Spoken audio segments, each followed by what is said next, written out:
के गर्नुभयो र हजुरलाई त्यसरी ठिक भयो 81 भन्नुहोस् त? 81 म बसेँ अनि त्यहाँले हेर्नुभयो अनि तेल छप्किदिनु भयो।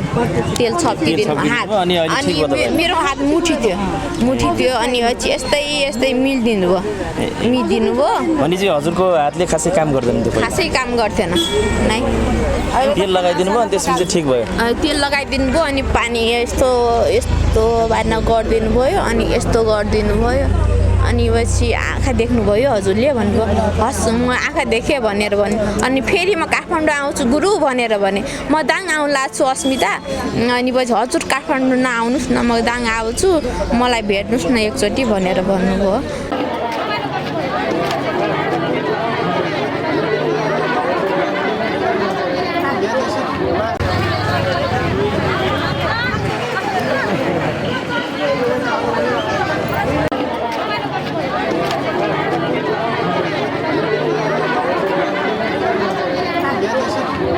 दर्शकवृन्द नमस्कार, मिडिया नेपाल हेरेर बस्नुहुने सम्पूर्णलाई यति बेला ज्योतिष सीमान्त केसीज्यूको चर्चा परिचर्चा एकदमै बढी भइरहेको छ। कतै विरोध पनि भइरहेको छ र कतै चाहिँ उहाँको एकदमै शुभचिन्तकहरू पनि आइरहनु भएको छ। यति बेला तुलसीपुरमा छौँ, दाङ तुलसीपुरमा। यति बेला उहाँ चाहिँ सीमान्त केसीज्यू चाहिँ तुलसीपुर यो कालिका मन्दिर लिएर आउने कुरो भइरहेको छ। यति बेला जमघट देख्न सक्नुहुन्छ, टन्नै हुनुहुन्छ उहाँहरू, दर्शकहरू आउनुभएको छ धेरै। र यति बेला चाहिँ उहाँको शुभचिन्तक नै भनौँ होइन। योभन्दा अगाडि चाहिँ उहाँले चाहिँ काठमाडौँ गएर सीमान्त केसीसँग चाहिँ उहाँले चाहिँ आफ्नो समस्या देखाउनु भएको रहेछ, मिर्गी रहेछ, ठिक भयो भनेर चाहिँ भनिरहनु भएको छ। आज त भेट गर्न पनि आउनुभएको छ स्वयं। स्वागत छ हजुरलाई। हजुर, म शान्तिनगर 5 म बस्छु। मेरो नाम अस्मिता भण्डारी, म शान्तिनगर 5 रङ्गैजा मेरो घर। हजुरलाई के भयो त्यो खास पहिला चाहिँ? मलाई खास त दिमाग सम्बन्धी रोग हो। म पढ्नमा धेरै ट्यालेन्ट थिएँ अनि 81 दिमाग सम्बन्धी रोग भयो अनि पछि सबैले प्यारालाइज मिर्गी हुन्छ भनेर भने अनि मिर्गी त भयो मलाई। अनि म पढ्न पनि सक्दैन, बोल्न पनि सक्दैन, आँखा देख्न पनि सक्दैन, यो हात पनि पुरै लाग्दैन, दाहिने हात र दाहिने खुट्टा पनि लाग्दैन मेरो। यो अपाङ्ग चाहिँ किन यसलाई पढाउँछौ, किन लेखाउँछौ, यसलाई किन गराउँछौ भनेर गाउँकाले कति हेप्थे मलाई, कति गर्थे, अझै पनि हेपिरहेछन् मलाई। म पनि अनि गइसकेपछि सीमान्त केसी 81 मैले सीमान्त केसीलाई मैले टिकटकमा देखिसकेपछि मलाई हजुर कहाँदेखि हो भन्नुभयो, म दाङदेखि हो भनेर भन्नुभयो। मलाई देख्न सक्नुहुन्छ भने नाइ म देख्न सक्दैन अनि पछि मलाई देख्ने बनाइदिनुहोस्। मेरो हात पनि हजुरलाई के रोग हो भन्नुभयो। मलाई मिर्गी रोग हो, म फ्यान्ट हुन्छु, मिर्गी रोग हो भनेर भने। आउनुहोस् म काठमाडौँ मलाई प्रत्यक्ष भेट्नुहोस् भनेर। हस् म आउँछु अनि म तपाईँलाई भेट्छु भनेर भने। अनि भेटेर अनि पछि तपाईँको कुन हात हो? यो दाहिने हात हो मेरो। यस्तो हात हुन्थ्यो, यस्तो खुट्टा हुन्थ्यो, म चल्न पनि सक्दैन, म अपाङ्ग थिएँ, बोल्न पनि सक्दैन। अनि पछि यसलाई बोल्न नसक्ने मान्छेलाई किन पढाउँछौ तिमीहरूले, किन गराउँछौ? अनि मम्मी बाबाले पनि म बाहिर जान्छु अनि मलाई किन यहाँ बसाइरहेछौ? अनि म बाहिर गएर कमाएर अनि कति मान्छेले मलाई थुकिरहेछन्, छि थुथु।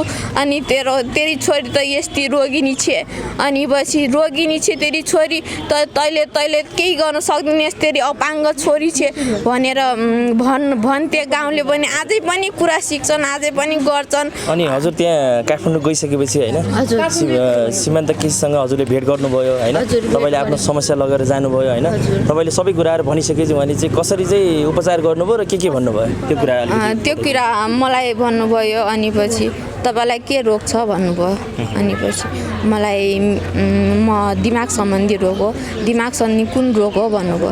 मलाई मिर्गी रोग हो भनेर, मिर्गी फ्यान्ट हुन्छु म।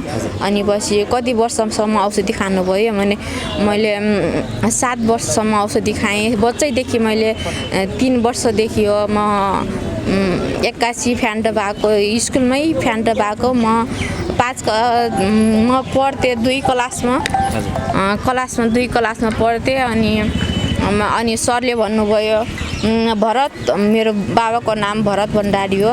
भरत यहाँ तेरी छोरीलाई तेरी छोरीको त तेरी छोरी फ्यान्ट भएको छ यहाँ तुरुन्त आइज भनेर भन्नुभयो। अनि एक्कासी बाबा मम्मी पनि जानुभयो। अनि मलाई उहाँ लखनऊ पनि लग्नुभयो। लखनऊ बच्चामा मलाई थाहा भएन है। बच्चामा लखनऊ कति एक्कासी वर्ष भएको थियो हजुरलाई त्यो समस्या भएको चाहिँ? कति वर्ष जति भयो हजुर समस्या? मलाई अहिले 15 वर्ष हुन्छ अब। अहिले ठिक हुनुहुन्छ हजुर अहिले होइन? ठिक हो। उहाँले चाहिँ के गर्नुभयो र हजुरलाई त्यसरी ठिक भयो एक्कासी भन्नुहोस् त? एक्कासी म बसेँ अनि त्यहाँले हेर्नुभयो अनि तेल छप्किदिनु भयो। तेल छप्किदिनु हात अनि अहिले अनि ठिक भयो तपाईँ? मेरो हात मुठी थियो अनि यस्तै मिलिदिनु भयो। भने चाहिँ हजुरको हातले खासै काम गर्दैन त्यो पहिला? खासै काम गर्थेन नै। तेल लगाइदिनु भयो अनि त्यसपछि ठिक भयो? तेल लगाइदिनु भयो अनि पानी यस्तो बार्न गरिदिनु भयो अनि यस्तो गरिदिनु भयो। अनि पछि आँखा देख्नुभयो हजुरले भन्नुभयो। हस् म आँखा देखेँ भनेर भने। अनि फेरि म काठमाडौँ आउँछु गुरु भनेर भने। म दाङ आउला छु अस्मिता। अनि पछि हजुर काठमाडौँ नआउनुहोस् न म दाङ आउँछु मलाई भेट्नुहोस् न एकचोटि भनेर भन्नुभयो। अनि म दाङ अहिले चाहिँ तुलसीपुर आइसकेँ। पनि आउँदै हुनुहुन्छ होइन? भेट गर्न पाउनुहुन्छ त हजुरले? अहिले जनताहरूले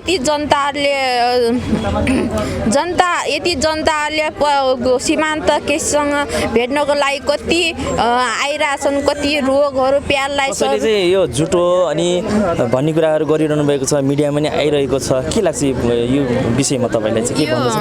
नै यो झुटो होइन, यो सत्य हो। सत्य हो। सत्य हो। तपाईँलाई चाहिँ ठिक भएको छ नि होइन? मलाई ठिक पनि भएको छ। यो सत्य हो। भनेपछि यो झुट होइन। चमत्कार नै भएको रहेछ नि त? चमत्कारै भएको छ। चमत्कार भएको छ। यो झुट कुरा पनि होइन, यो सत्य कुरा हो। यो सबलाई ठिक पनि पार्नु भएको छ। आँखा नदेख्ने मान्छेलाई पनि अपाङ्ग खुट्टा उहाँको विरोधीहरूलाई के भन्न चाहनुहुन्छ? म उहाँको विरोधीलाई तपाईँहरू आउनुहोस्। अनि यत्रो जनताहरू यहाँ प्रत्यक्ष हजुरलाई भेट्नको लागि आइराख्नु भएको छ। अनि हजुरले पुलिस अब बालाराम बस्नेत अनि अङ्कल अनि कहाँ जान लाग्नुभयो त हो भनेर। म त घरै जान लाग्छु नानी, म पुलिस केस अब पुलिसले के भन्छ अब अनि त्यो अनुसार गर्नु पर्यो त भनेर भन्यो। अब कहिले हुन्छ त भनेर भने कतिखेर हुन्छ त अब यो भनेर भने। अनि म घरै गएर आउँछु अनि पछि तिमीलाई म खबर गर्छु भयो। हस् त, जानकारीको लागि धेरै धेरै धन्यवाद है। Thank you so much.